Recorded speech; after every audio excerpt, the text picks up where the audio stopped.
Well, fall is one of the best times here in West Texas, I gotta say. Well, my name is Sammy Steele Thomas. I am Midland Development Corporation's Business Retention and Expansion Coordinator. I am typically the MC for Founders Blend, but the past few months, if this is one of your first meetings that you've been to in the recent months, I just returned from maternity leave. So I'm happy to be back and not out of breath. Well, how many of you, this is your first ever Founders Blend? Raise your hand. Well, welcome everyone. Take a look around at who's raising their hands, and go and introduce yourself after this meeting. If you're wondering what exactly Founders Blend is, it's a concept that we came up with actually in 2022 with multiple entities here in Midland. Second Story Coworking, Midland Development Corporation, Midland College, UT Permian Basin, Band Consulting, Answers Marketing, the Midland Chamber of Commerce. We kept going back and forth about how hard it is to be an entrepreneur. So part of my role at MDC is I meet with local business owners and entrepreneurs, and I just kind of pick their brain about, hey, what is it like running a business in Midland? What are the high points? What are the pain points? What are workforce issues? And time again, I kept hearing from entrepreneurs, it's really hard. And there's no one else that can relate to this unless, maybe you run a company and you have a partner. Well, that's still a different dynamic. Or you run it with your spouse. That's still a different dynamic to discuss this with. And sometimes you just need fellowship amongst other like-minded people. And so that's why we started Founders Blend, so that it could be just that, founders blending with one another and sharing ideas and stories and just kind of creating an energy that can act almost as a catalyst in growing your business. So you're going to hear from two businesses this morning. They're going to share a short little background on what their business is, how they got started, and then a majority of the time after each of those presentations is going to be a Q&A. And so be brainstorming questions as they're discussing things. Oh, I want to ask them about that. And don't be shy, but if you are shy, this is something new. You'll see here, and we'll have it pulled up, but there's a phone number that you can text your questions to, and that is my phone number, so don't be weird. But if you want to text me your questions, then I can sort through them as much as I can and read them and ask our presenters. I also want to take a minute, if you guys saw our pizza breakfast here, isn't that so good? Well, that is all thanks to Commodore Midstream Services. They provided breakfast this morning, the Suds, they provided coffee this morning. Again, we want to make sure that Founders Blend is free and open to the public each month, and that is thanks to donations. So businesses donating coffee, breakfast. If you're interested in sponsoring a Founders Blend event, that's one way to do it as well.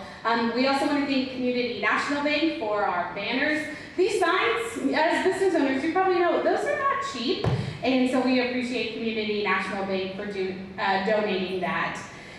And before we get started here, I want to just give a shout out to all of the business partners who have helped Founders Blend get started. If that is you, if you're Midland College, UTPB, BAM, Business Consulting, Answers Marketing, would you stand up and let's actually give them a round of applause, because these are the people, and Gabby especially. Gabby helps here a lot. Thank you guys for helping to keep this going. We are on now a year and a half. Okay, well that's enough talking for me. You're going to hear from two local businesses this morning. The first business you're going to hear from is Backstage Event Marketing. And Backstage Event Marketing, and then you're going to hear from Dahlia Development / The Preserve here in Midland. But first, a little background on Backstage Event Marketing. Jenny Van Doren Trong, which is a mouthful, I'm sure you're used to doing that by this point, is a seasoned marketing professional with over 16 years of experience in the live entertainment industry, covering both venue and promoter perspectives. She has been instrumental in promoting more than 800 shows across venues ranging from 1,800 to 15,000 seats. Most recently, she served as the Director of Marketing at the Wagner Noel Performing Arts Center for ASM Global, leading marketing efforts for hundreds of events each year. In 2023, after a decade with ASM Global, Jenny founded her own full-service marketing agency, Backstage Event Marketing, specializing in the arts and entertainment industries. Since launching the agency, she has secured a 3-year contract with Ector County Coliseum and a 2-year contract with Odessa Arts, where she heads up First Friday, OD, Texas, and oversees the production of their quarterly magazine, Beacon West. Additionally, Jenny has helped market over 20 shows in Midland, Odessa, and the Houston area over just the past 16 months. Jenny's experience also includes building a robust contractor network and developing practical tools to streamline event marketing and boost ticket sales. Her entrepreneurial journey from employee to business owner offers valuable insights into the art of getting butts in seats and elevating live events. If you guys want to give me an hand for Jenny.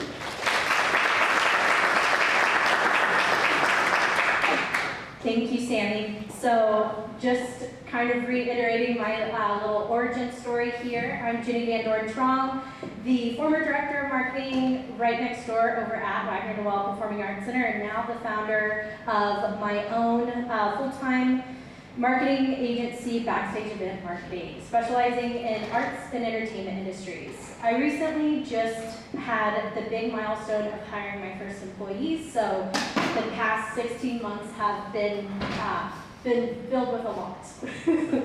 So I began my journey nearly 2 decades ago in college as the official mint passer-outer at the Carrie Underwood concert, and you can see me and Carrie up here on the screen. And that opportunity was offered to me by the woman in the center, Barbara Mother Hubbard, who later became my mentor. And she asked me, do I want to learn the business? And I said reluctantly, yes, because I wasn't quite sure what the business was.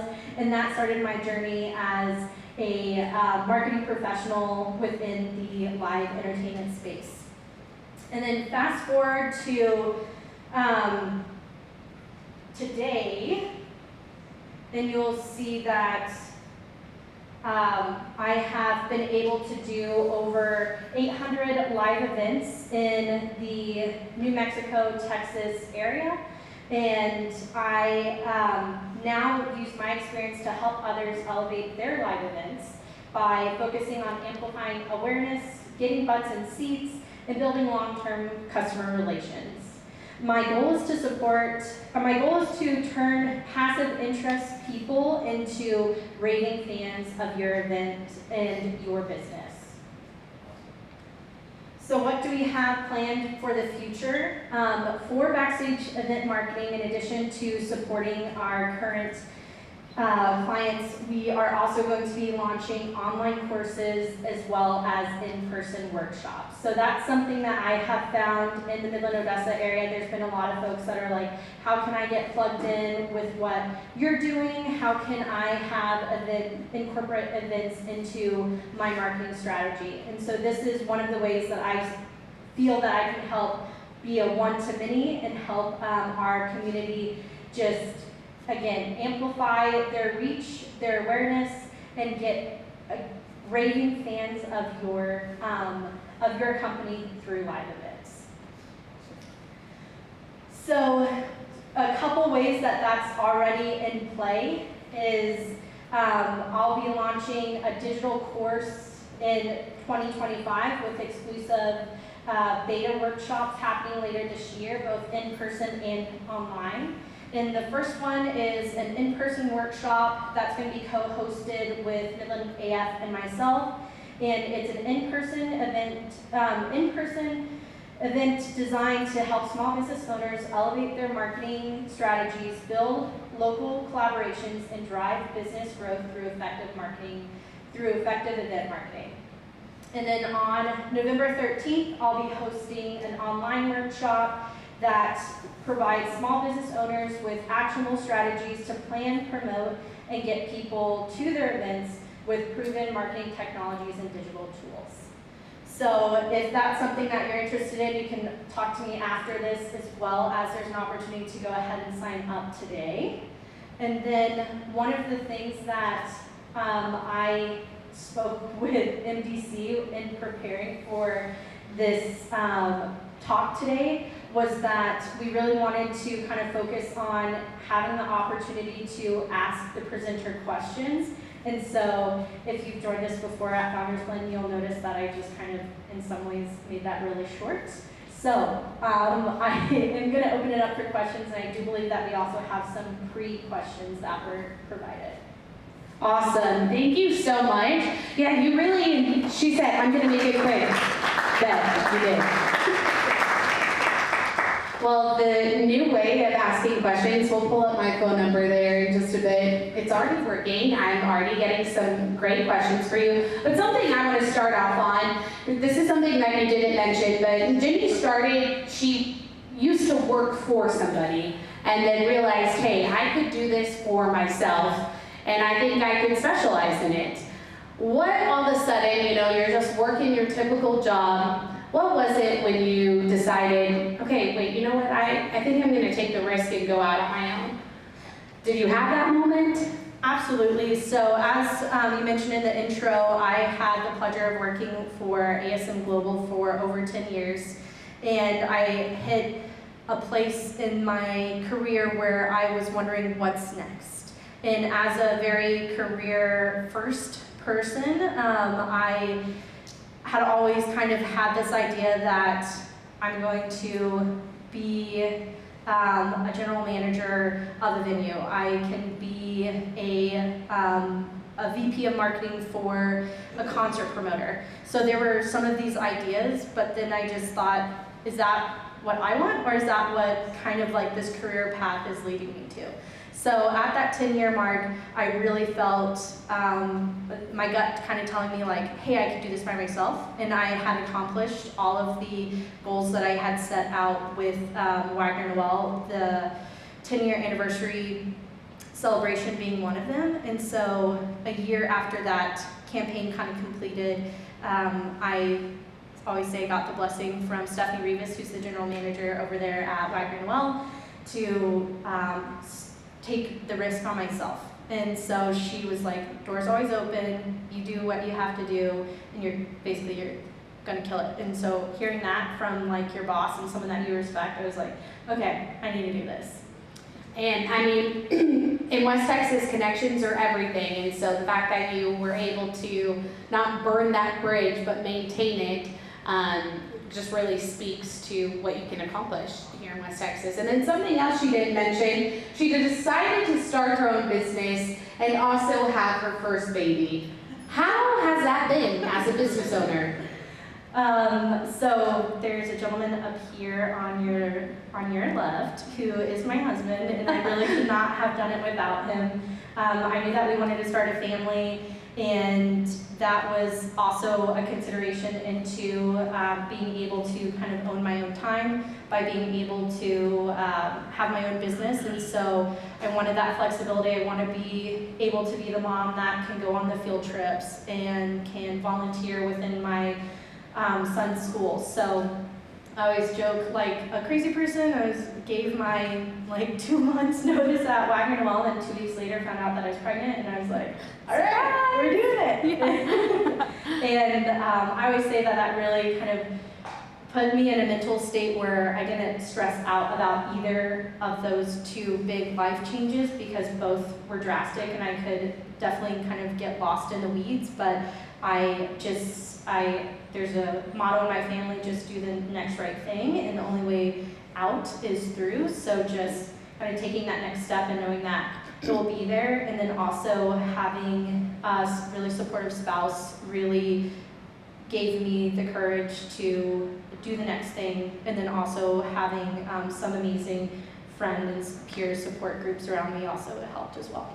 Yeah, that community is everything for entrepreneurs and for just people. You also, when I met with you earlier and just was picking your brain about things, you mentioned something where you have a personality. If anyone knows you, you have a personality that will get things done, but will oftentimes, we need to introduce the word no into your vocabulary, but you somehow make it all work. But something that stuck out with me when I was asking, how do you time balance and how do you make that work? You said that, dropping off your son at daycare, you can be businesswoman Ginny during the day, and then you can turn off that mode when you go and pick up your son from daycare. And I thought that you said not everyone can do that, but that was good for you to keep going through the ups and downs of running a business. Absolutely. So early on, a friend told me, don't feel bad about taking your kid to daycare because then you can be 100% mom when you're with your kid. And so that really kind of stuck out to me. So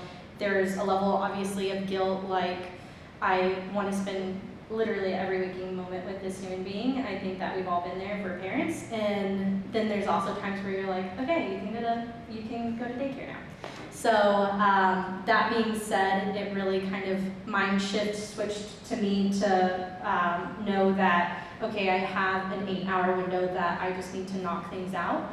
And then also, again, that having a supportive spouse where I would find myself basically working on the weekends and at night after our son went to bed, but then also that didn't leave as much time with my spouse and I, and so just having a conversation, okay, what are our boundaries? And so we figured out our boundaries is is limited to 2 nights a week that I'll work after our son goes to bed, and then no working on the weekends because I tend to have to also do events on the weekends. So if I'm at an event, then that's kind of, if you will, where my time goes for that weekend, and then I'm making sure like during the week that I'm getting more time with my family.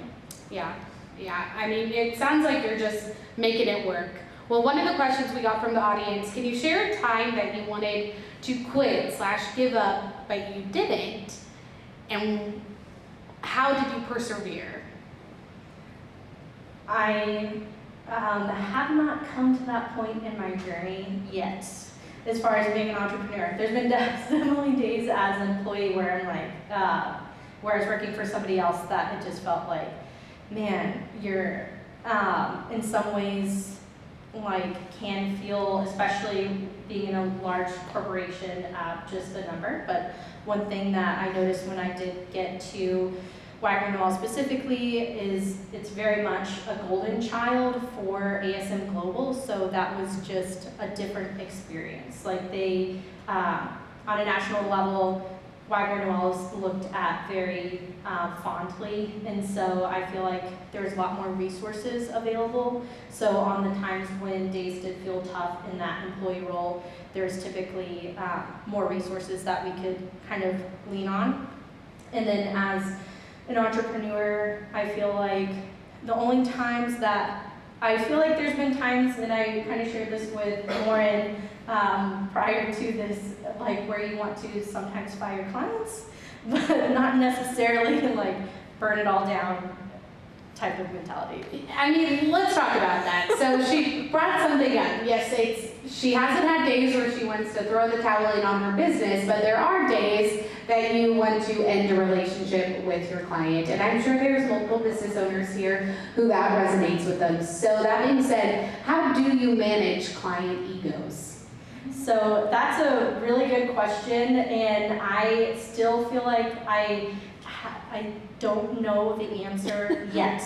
I feel like I've very much muddled through it, and even I had a pre-conversation with Rick, who's also in the room. Like you get, as a contractor, you're in a role where sometimes people treat you as an employee. However, you are a contractor, you have specific things that you are agreeing to this business that you will provide, but then you get into some roles where it's like, okay, they're asking other duties as assigned, and that's for sure not in any contract. And I encourage anybody who has a B2B business that they're not getting themselves into those situations, and so just kind of having boundaries. So my Q4 word for myself in my business is boundaries. So all that to say is I don't have the answer yet, but I will definitely let you know once I do. And in the meantime, I feel like I'm in some ways just kind of muddling through it, and just thankfully those clients have had a good start and end date. And so when the end date arrives, I'm like, oh, thank God. here's everything you need from me, here's your marketing recap, and if this doesn't continue, then that's okay with me. Yeah, I mean, I like how quarter four, the last quarter here, Yes. you're like, boundaries is my word. Yes. Let's continue that as we, as the quarter. For 2025 too. Yeah, something to keep in mind for sure. And then, marketing is such a different ballgame oftentimes in West Texas. This is a huge word of mouth advertising town. It's a handshake town still, which can be an awesome thing, but it also has its cons. How do you promote what you do in a way that resonates with people? I think just being visible is one of the ways that I try to educate others what I do.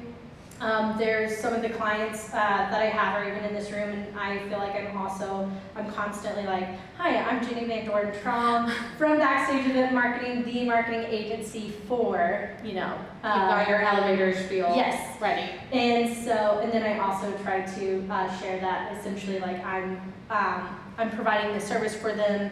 However, if you will, the buck stops with them. So there are some things that I can't necessarily enact on. So a lot of it really is just kind of like putting that caveat at the beginning of the conversation and reminding folks, because there are definitely times where people just see me as an extension of the client that I'm representing. And so there's that. And then one thing too that I feel like I could be better about is just taking time to invest in my own social media. So that way I kind of have that brand identity with my company. And then also, if you've ever received a business card from me, you'll notice that it's very much like a realtor business card. Is it? So I say, Do you have a picture on it? Yes. Okay. Exactly, so that's why, because I feel like I had to rebrand myself from Jenny with Wagner Noel to Jenny with Backstage Event Marketing.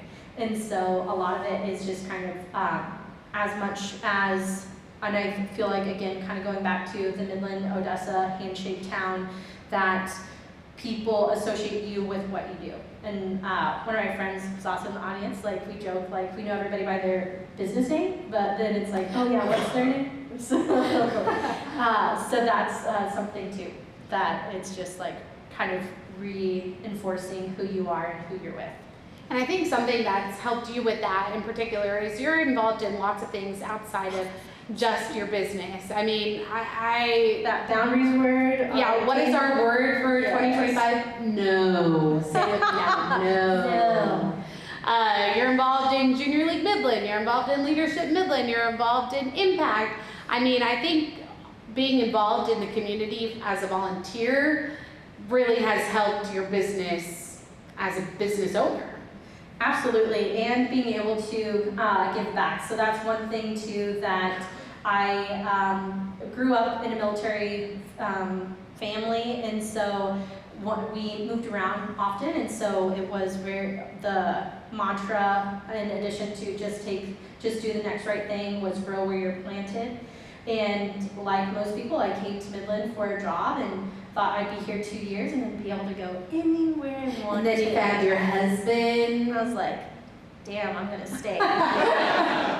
So it really was taking the time to invest in, say what's important to me, and what's important to me is arts and culture, because that makes my community a place worth living. And so I got involved right away with the Museum of the Southwest. And so that's one of the avenues that I've been able to really be able to give back. I just recently chaired the September Fest, and that was a huge undertaking, and I feel like my professional experience really allowed me to take, if you will, the helm of that festival and be able to elevate it and make it better than, and improve, on what we've done in the past to continue to make it better for our community.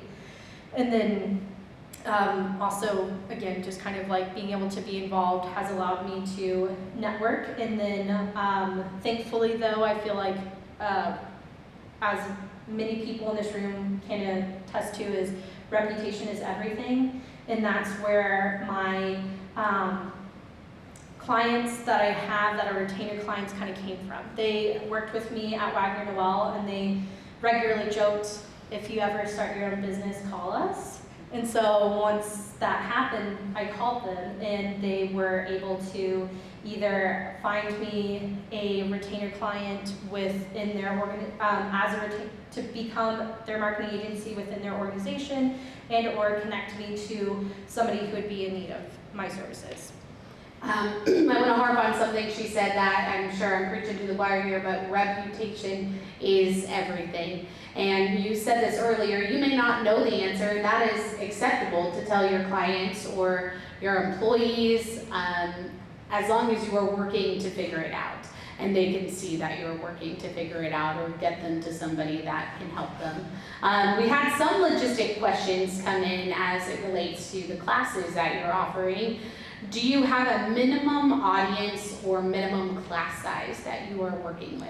So for the in-person workshop on October 24th that I'll be co-hosting with Midland AF, it is capped at 40 people. And we're doing that intentionally to just make it, we're doing breakout sessions that are going, you'll have the opportunity to collaborate with other local businesses in the room and kind of see how you can create an event amongst all of your group. And so for that reason, we want to make it manageable as well as be able to kind of get through each kind of group's opportunity to kind of pitch what they are able to collaborate on and get some feedback, and so kind of do some real world workshopping. And so that particular class will be capped at 40 people, so if you're interested, do sign up now, and we have cool swag, it comes with dinner and drinks,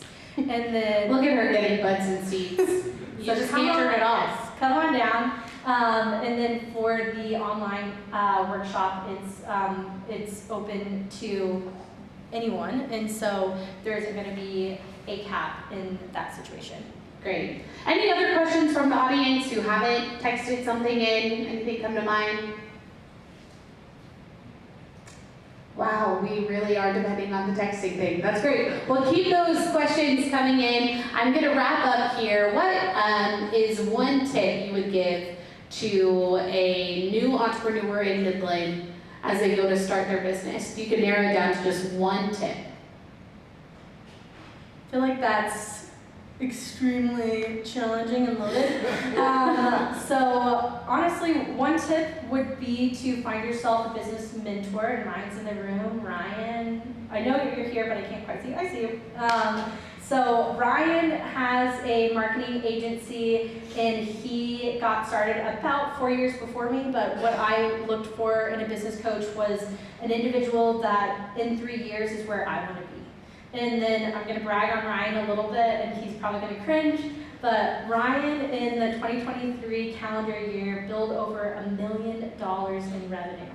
And I was like, holy shit, I need to be Ryan when I grow up in 3 years. And Ryan and I meet monthly, and we regularly talk about kind of the nitty-gritty of things, like what CRM softwares are you using, what banking softwares are you using, and what books are you reading that you feel, podcasts are you listening to. And then sometimes it's just kind of venting. Ryan's been there when I've had those difficult clients, and I get the pep talk from Ryan before I go into the meetings of, how can I, again, tell them no? Yeah. Politely, and it's just, yeah, they're just not a good fit. And so Ryan regularly has been able to support me in that.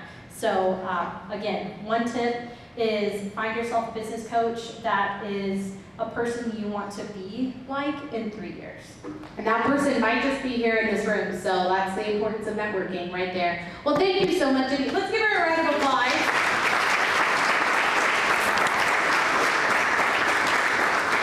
Here's a little token of our thanks. Now, be warned, we did get those mugs directly from discountmugs.com. So keep them on your dishwasher, and that logo will likely be gone in a few weeks. Or that I haven't used my other one, it's just sitting on my shelf. Okay, great. You can have the collection. Okay, great. Because, we're trying to keep it free here, so we didn't promise quality mugs when we said free. Well, thank you so much. I really appreciate it. Yeah, you can just set that there. Perfect. Thank you. All right, we're going to hear from another business now, the Preserve Midland. The Preserve is the brainchild of Dahlia Holdings founders Adam Cunez, Ian Denholm, and Reed Redmond. Dahlia started as a real estate developer specializing in built-to-suit industrial properties and expanded into office properties in 2021. The latest project, the Preserve at Midland, will be a 221-acre commercial development that will house office, retail, food and beverage, and of course, Zoo Midland. We welcome Adam Cunez, one of the founders, to talk about the Preserve and Dahlia and what it will mean to Midland.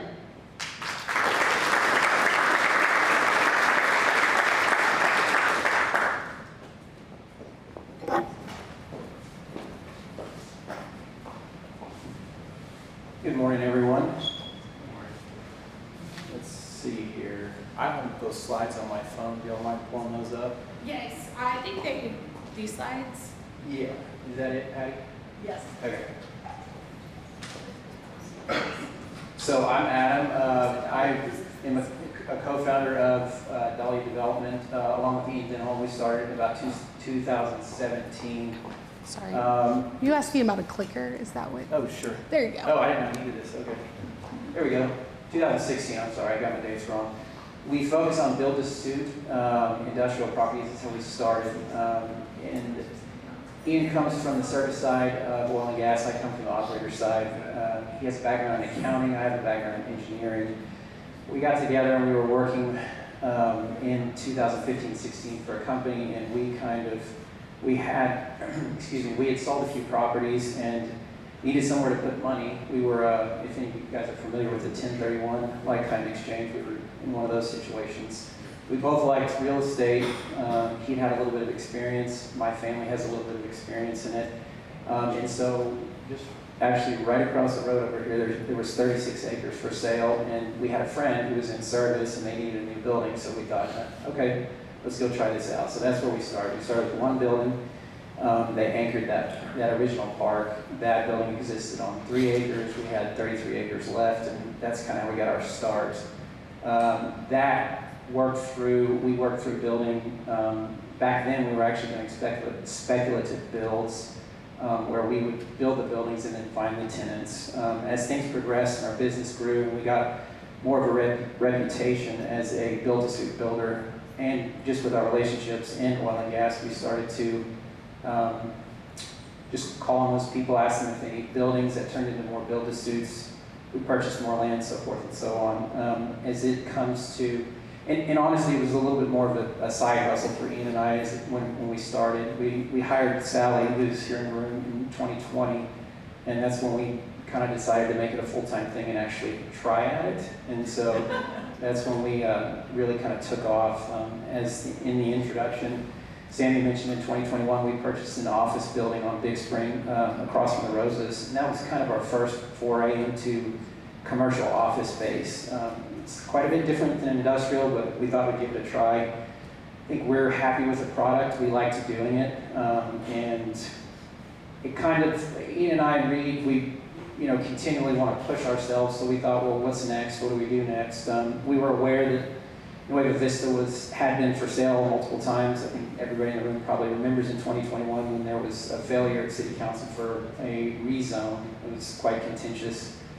We thought we could solve that, so we went and talked to the owner. We put it under contract, and we went about it a different way. We engaged with all the neighbors and grasslands as much as we could, trying to get feedback, figure out, make sure our plan, and just kind of keep reiterating our plan to make sure that we thought it would be something that the rest of the community would be interested in. Along the way, too, we also, we know the Duns and the people over at Crown Quest, so we called them and said, hey, we know you guys are looking out on Highway 80 at the zoo. Would y'all consider moving it over here? They came and looked at it, and they were like, yeah, this is perfect. And so that helped tremendously. I kind of talked through one slide and probably hit. Forgot to get all this stuff here. So some of the challenges we have a very long, starting for build-to-suits, the sale life cycle takes time. The bigger it gets, the more complex it is. it takes a lot of iterations, and that's usually coming out of our pocket, and that's just soft cost that we're gambling at that point. And so the bigger they are, the more complex they are, the more we have at risk, but the bigger the victory if we win it. As far as this bullet point here, attracting national tenants, I don't know, many of you have a lot of experience in retail real estate, but national brands have very certain, very quantifiable demographic boxes that they like to check. And so when we call, and Patty does a lot of work calling national type tenants, and if they are interested in the market, if they have looked at the market, then we have a shot to attract them to the preserve. If they have not, we can do our best to send them demographic data and demonstrate that Midland is a good place for them to be and that their business would thrive here, but a lot of times there's a lot of headwinds that it's very hard to overcome. Access to long-term capital, it's tough. Every building, every project, typically you're looking at financing it, individually. Here's a rotated version of the preserve, but Wadley will be on the left side of the screen. Here's kind of our latest iteration of what we have planned. I'm sure we can, when you guys ask questions, we can talk more specifics there. And I guess I'll turn it over to question and answer. Great, thank you, Adam.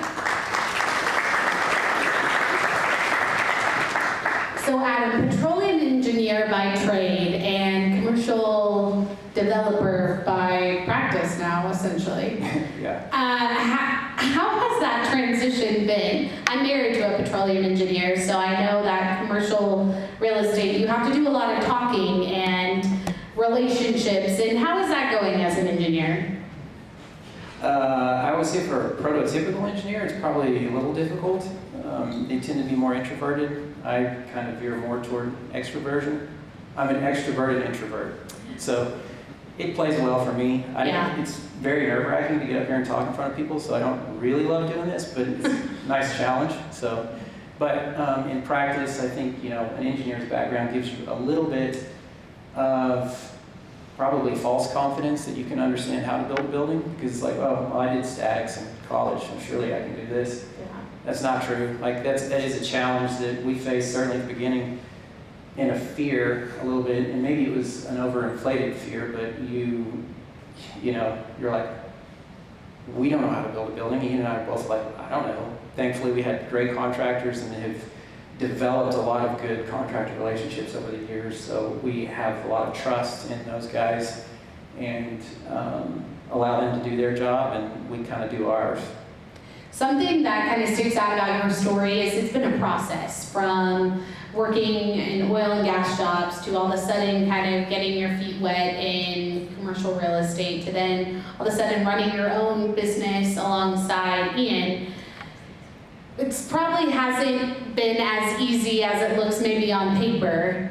How has it been navigating starting a business with a friend or a peer and running a business together?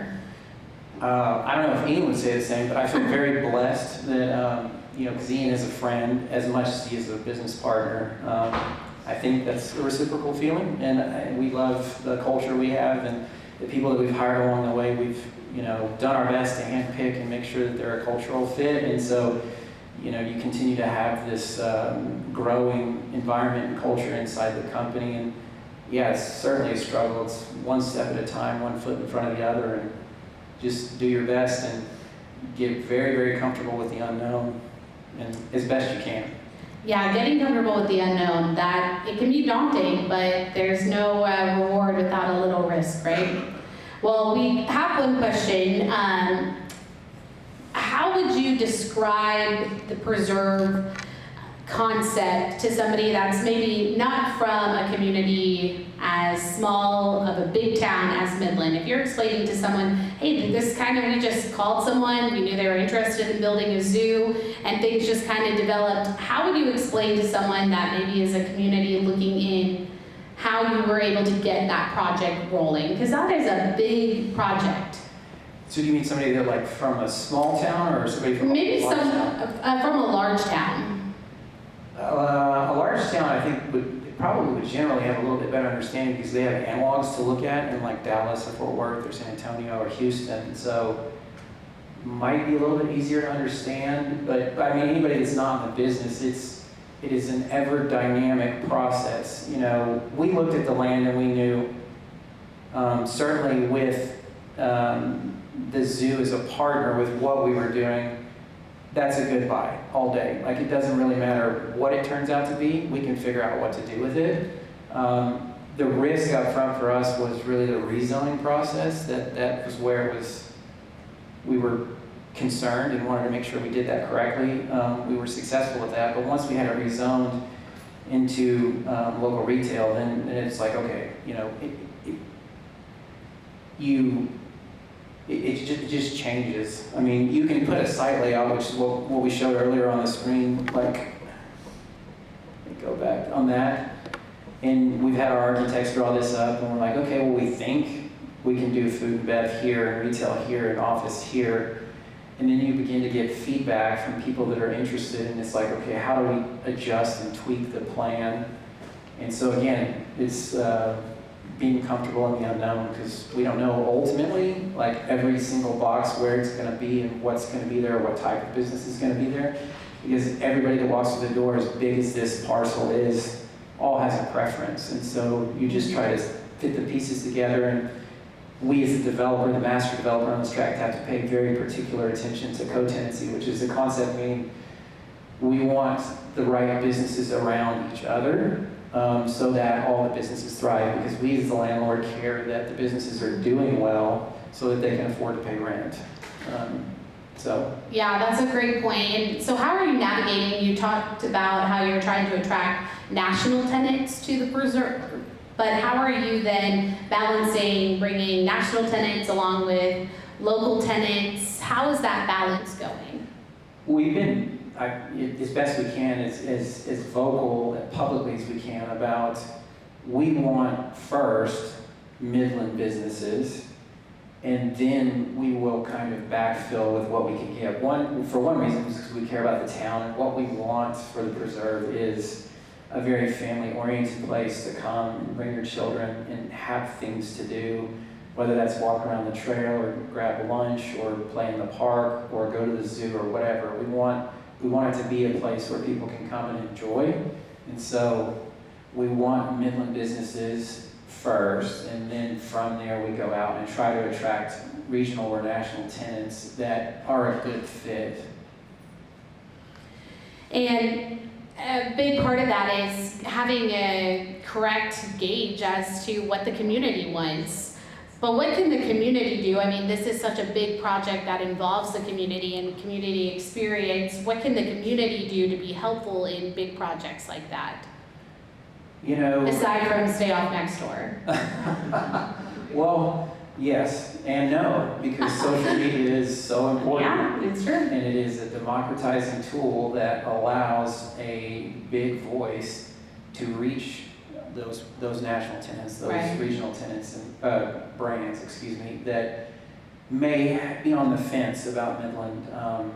You know, I'm trying to think of a good example. We've talked to a name brand steakhouse that they're looking at the market, and okay, we sent them some site layouts and generally explained the concept. If we were to also have kind of a swell of residents on social media, just, you know, drop comments in their DMs like, come to Midland, enough that they can't ignore it, that's certainly helpful. So I would say just a collective voice to whoever's interested in whatever business, like, just bomb them. All right, well, you gotta just name drop a few of everyone has their businesses. Slide into those DMs. Mine will always be Trader Joe's, even though that is going nowhere. That is unfortunate there. I know. Snowball's chance in hell to get a Trader Joe's. I know. It's true. But we've got Costco. We've got Costco. That was touch and go for a little bit. Yeah, but now it's all touch, so we appreciate that. And then another question, how would you advise new entrepreneurs to explain what their business is in just a short elevator ride or a short meeting, or they're golfing or they're at the gym? How do you advertise what you do in a way that, isn't slimy, but also could be productive?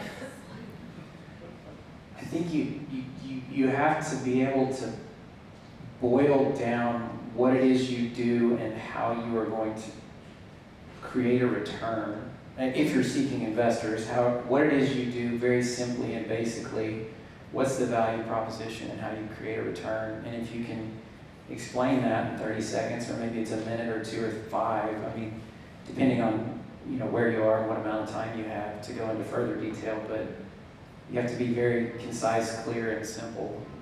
I really like that. And you said that so eloquently, how can you, in a short amount of time, explain to them what they can get in return from what you provide? That is really well said. We get a bunch of people, we have investments in other businesses that we are part of management to an extent, Ian and I, and we get a lot of people just in our social network that will come in. Most of them are oil field related. Most, because they are, we generally have an understanding already of what they're trying to do.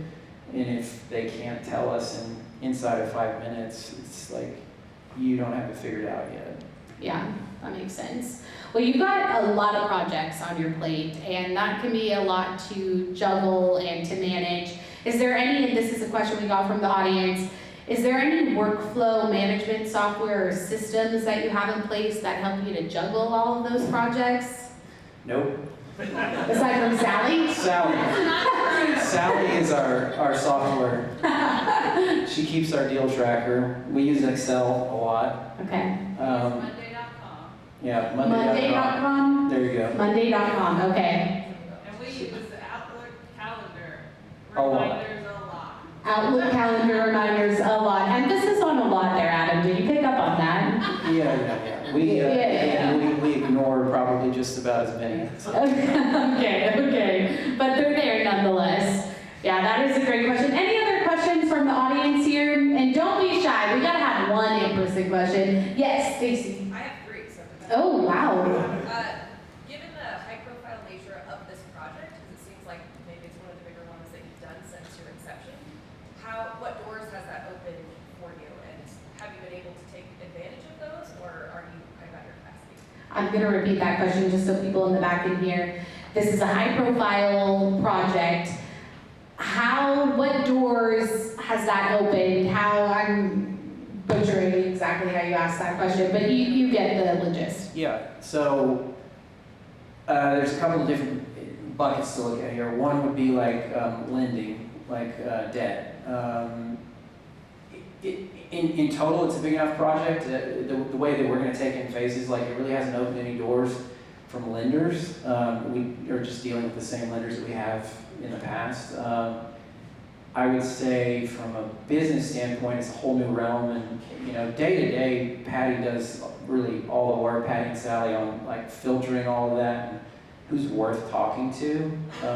But that's certainly introduced us some new people because we really have no experience in retail, and we kind of take this more from a developer's view of things and a landlord's view of things versus like who do we want. We kind of want everybody's help to help us decide because it is for everybody in town. And then I would say the biggest new sort of relationships that we've built have been really with city officials. Most of the development work we've done in the past in industrial, by its nature, nobody wants it in the middle of town. You can't really do it in the middle of town. So you go and you do it on the periphery of town, but that means that we're in the county or we're in the ETJ, so you're not dealing with city as much. We still go through the planning process, but that's about it when we're in the county.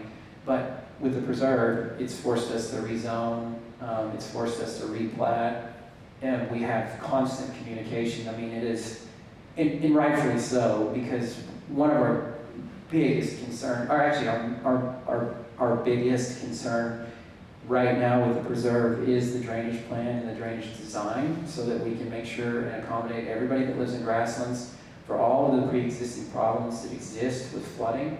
Like, we have to solve that, otherwise we'll be wearing those problems, and we don't want that. So that forces us to talk to engineering staff and city management So all of those guys that we really have not previously had relationships with, that's probably been the majority of the new relationships that we're building currently. That's a really great point about also, I mean, it's just such a different network from city to county, and that line, it's getting more and more blurred as Midland starts to expand. Yeah, certainly. The next one? Yes. So, I know from when you presented to Leadership Midland that you kind of look to that community in Abilene that has that waterfront situation. What other kind of mentors have you sought out, or people who have blazed the path before you that have given you the confidence to move forward with such a big project? That's a great question. We recently, actually, just within the last few months, have kind of made an effort to go to Dallas. We have a guy that works for one of our other companies that he grew up in Dallas and is very well connected. We went to him one day, we're like, John, we don't know. We don't really have a lot of big real estate mentors here in Midland because real estate's, it's not an afterthought, it's just, it's oil and gas here. That's what you do, and that's what we came up in. That's all of our business mentors growing up were in oil and gas. So we said, John, who do you know? And so he put us in touch with a couple of guys, a gentleman named Don McNamara in Dallas who developed the west side, which is on 75, just north of Uptown. It's a giant development there, and he was gracious enough. And we take all these meetings, and like we have no agenda, we just want to get to know him. And like, what can you tell us? Like, you've done what we want to do. How do we do that? And so we've actively sought out, and most of them have been out of town. Like Don, Philip Huffines. We met with some of the members of Crow Holdings, the Crow family in Dallas. So trying to learn what we can, we find it's best, and they're most receptive when you show up with no agenda. You're like, I'm not here to pitch anything. I'm not here to ask for anything. I just want to learn from you. Usually, most people will take that meeting and try to give you any kind of insight they can. And a lot of it was sage. I mean, it was, one guy told us, like, what are you doing messing around with mixed use, dude? Like, industrial's where you want to be. And it's like, well, it's hard to argue at that point concerning the economics of it. However, it's something that we want to do for our town because we're members of the community and we think it needs to be there. So, but anyways, that's kind of, we try to meet as many of those people as we can. Most of them are going to be out of town. Yeah. Adam, I met with somebody last week, and what you said there just kind of resonated with it. They mentioned how Gen X, prior to the boom that we're seeing here in Midland right now, apologized often for Midland as a community. And now this new generation that is coming in, the millennials, Gen Z, just this new wave of maybe transplants mixed with just more of a demand in the oil and gas industry, celebrate Midland. And I think your project really epitomizes that. You're celebrating Midland and bringing to life something that you just mentioned. It may not be as economically reasonable as an industrial pad or as a metal building, but it's something that you see the community needs to have a better quality of life here. This is going to be a hot take. Might be a little controversial. This is a safe space. Yeah. I would say that, some of the older Gen X, I'm on the front end I'm 42 years old, so like I'm on the front end of this new wave of leaders and business owners and members of this community. I feel like the older generation who's here in the 80s and left in the 90s, and even those that stayed through the 90s and made a lot of money that are, through the come up in the early 2000s into 08, 09, they generally have a tendency to make money and leave. And so I kind of feel like they owe all of us an apology because they didn't choose to reinvest. And so now we're here to do that. And I really feel like it's the right thing to do. And Midland certainly has all the resources it needs to make itself what it wants to be. And so we're just trying to play a part in that. And something that just naturally aligns with that. I mean, oil and gas has changed. It's not as predominant in other communities as it once was. The industry is here. But also, we have a very young population here. I mean, our median age is 31. I just heard a stat in August, Midland Memorial Hospital had the most babies born that they have ever had, 255. To put that in perspective, it's typically around 150. So you got a lot of patrons eventually here coming to shop and to go to the zoo. That's typically the headline we give every retailer we talk to. It's like, I don't know if you guys know, but the median age here is 32, 31, 32.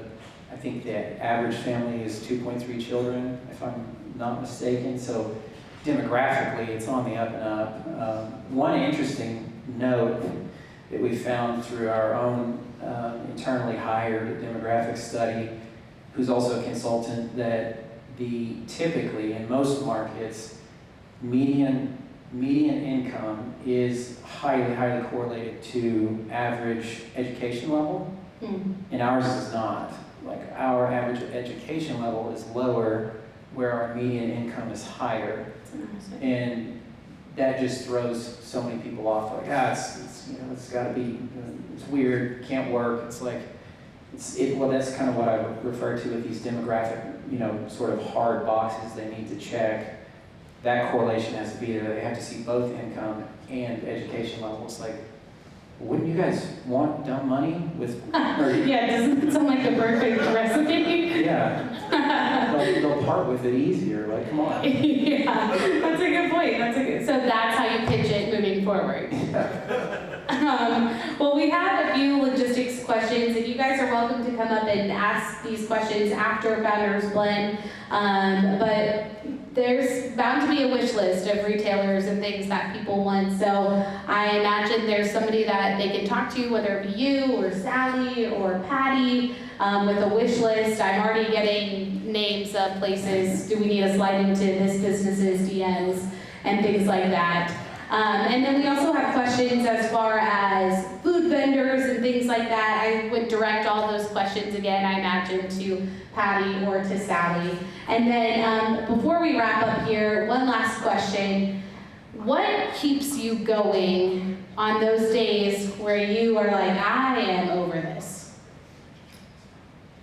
I don't know. I don't know, internally I just want to go do it. I would be so bored not doing anything. We need a challenge, we need something new. I probably have a tendency between the partners of looking for what we refer to as white whales. I go off on rabbit trails. You're gonna land 1 in 100, but if it does hit, it's, I like playing prop bets when I gamble craps, instead of just playing the pass line. But anyways, that's usually, it's like, okay, what new fun things, and because we work with such fun people, it's usually a joy to get up and go to the office in the mornings, and you can always find something interesting and something cool to work on, and just cut up and laugh and have a good time, and that's usually what keeps me going. And making Midland better little by little. As we're trying. Well, thank you so much. Let's give him a round of applause. Thank you so much, Adam.